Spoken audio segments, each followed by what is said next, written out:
When I started to study at School of Journalism, as a writing journalist, I was finding out it was not a job for me. You know, the writing never ended. You always can make a piece better. So, there was a guy who teaches photography, and he said to me, "Come to my lessons."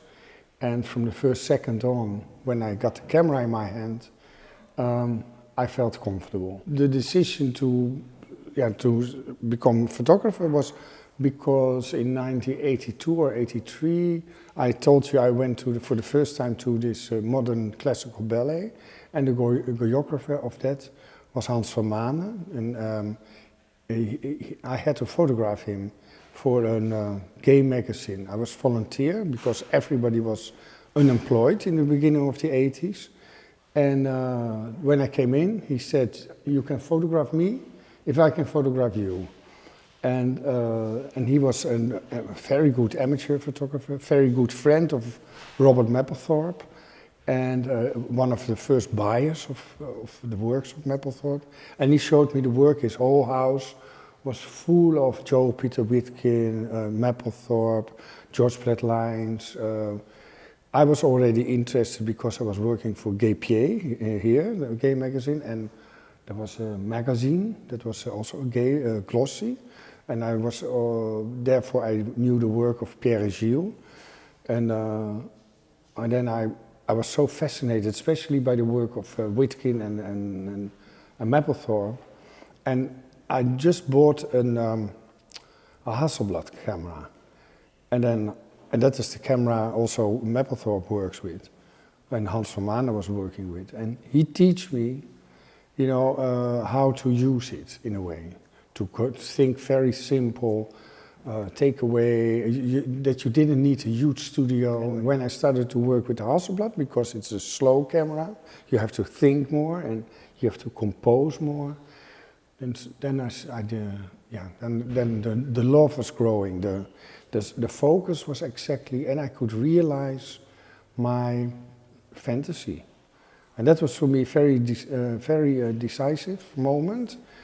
That I could create my own world because of technique, because of artificial light, because of a camera that had a good quality, you know, the quality I was looking for, and the quietness of a studio, and not the street. You know, when you are a photojournalist, you're still following reality. Once in a while, I need to make what I think should be made, because this is very important, that you're not only working for money, but to photograph my own fantasies. And then I start to make, slowly make my own work.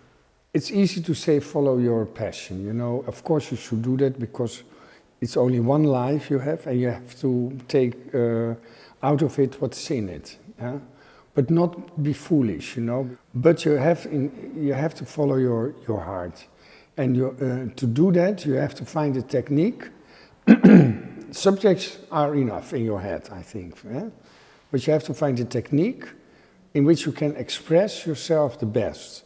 And if you have found that technique, I talk now about photography or film, stay close to that technique for at least 5 years.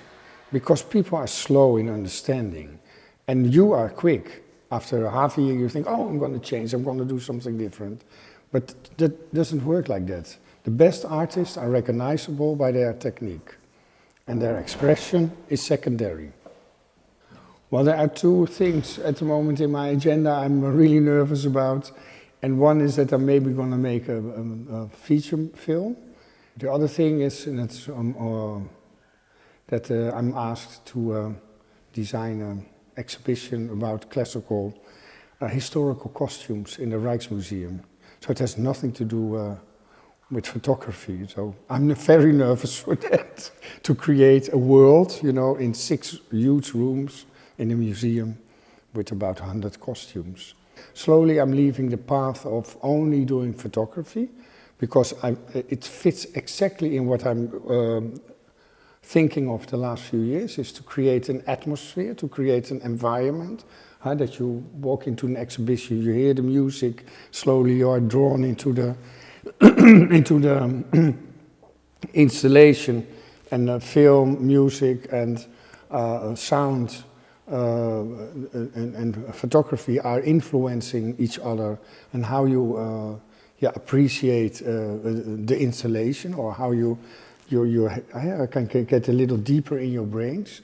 And that's also what you can do with an exhibition. You can create a world, an emotion.